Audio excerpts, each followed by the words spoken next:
Israel के प्रधानमंत्री Benjamin Netanyahu की कुर्सी इस वक्त खतरे में लग रही है। ऐसी आशंका जताई जा रही है कि नेतन्याहू आने वाले चुनाव हार सकते हैं। इजरायल की रणनीति इस समय बड़े संकट से गुजर रही है और इसका सीधा असर प्रधानमंत्री बेंजामिन नेतन्याहू पर पड़ सकता है। संसद यानी कि नेसेट में बुधवार को ऐसा बिल पास हुआ जो संसद को भंग करने और देश में समय से पहले चुनाव कराने की दिशा में एक बड़ा कदम माना जा रहा है। करीब 120 सांसदों में से 110 सांसदों ने संसद भंग करने वाले बिल का समर्थन में वोट दिया, जबकि 10 सांसदों ने वोट नहीं डाला। अब ये बिल एक समिति के पास जाएगा जहां चुनाव की तारीख तय होगी। इसके बाद बिल को संसद में 3 और चरणों से गुजरना होगा। अगर अंतिम मंजूरी मिल जाती है तो इजरायल में 90 दिनों के भीतर नए चुनाव कराने पड़ सकते हैं। ये घटनाक्रम ऐसे समय में हुआ जब नेतन्याहू पहले से ही भारी दबाव में है। उनकी दक्षिणपंथी गठबंधन सरकार टूटने की कगार पर मानी जा रही है। सबसे बड़ा विवाद है अल्ट्रा ऑर्थोडॉक्स यानी कि कट्टर धार्मिक यहूदी समुदाय को लेकर। ये पार्टियां चाहती हैं कि उनके समुदाय के युवाओं को अनिवार्य सैन्य सेवा से छूट मिले। इजरायल में ज्यादातर युवाओं के लिए सेना में सेवा करना जरूरी होता है,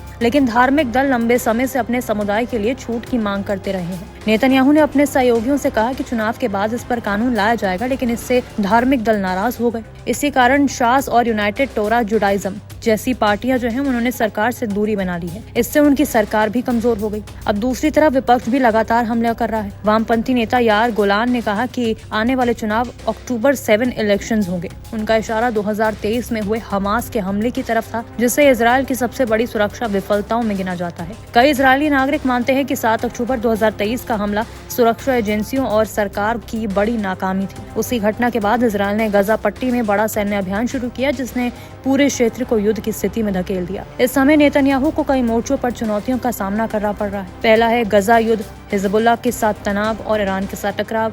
उसके अलावा घरेलू राजनीति संकट, भ्रष्टाचार के मुकदमे, रिश्वत, धोखाधड़ी, विश्वासघात और हितों के टकराव जैसे आरोप उन पर लगे हुए हैं। ये मामले 2016 से जुड़े हैं और 2020 से उनका ट्रायल चल रहा है। हालांकि उन्होंने सभी आरोपों को विच हंट यानी कि राजनीतिक साजिश बताया है। रिपोर्ट्स के मुताबिक उन्हें आइजैक हर्जोग से माफी की भी मांग की है और पर्दे के पीछे किसी समझौते की कोशिश चल रही है। कुछ रिपोर्ट्स में कहा गया है कि अगर समझौता होता है तो नेतन्याहू राजनीति से संन्यास भी ले सकते हैं। जनता के बीच भी उनकी लोकप्रियता कमजोर हुई है। सर्वे के मुताबिक बड़ी संख्या में लोग अब नए नेतृत्व की मांग कर रहे हैं। कई पुराने समर्थक भी उनसे दूरी बनाते दिख रहे हैं। तो अगर संसद भंग करने वाला बिल अंतिम मंजूरी पा लेता है तो इजरायल में जल्दी चुनाव होंगे और ये चुनाव केवल सरकार बदलने का नहीं बल्कि 7 अक्टूबर हमले, गजा युद्ध और नेतन्याहू के पूरे राजनीतिक भविष्य पर जनमत माना जाएगा।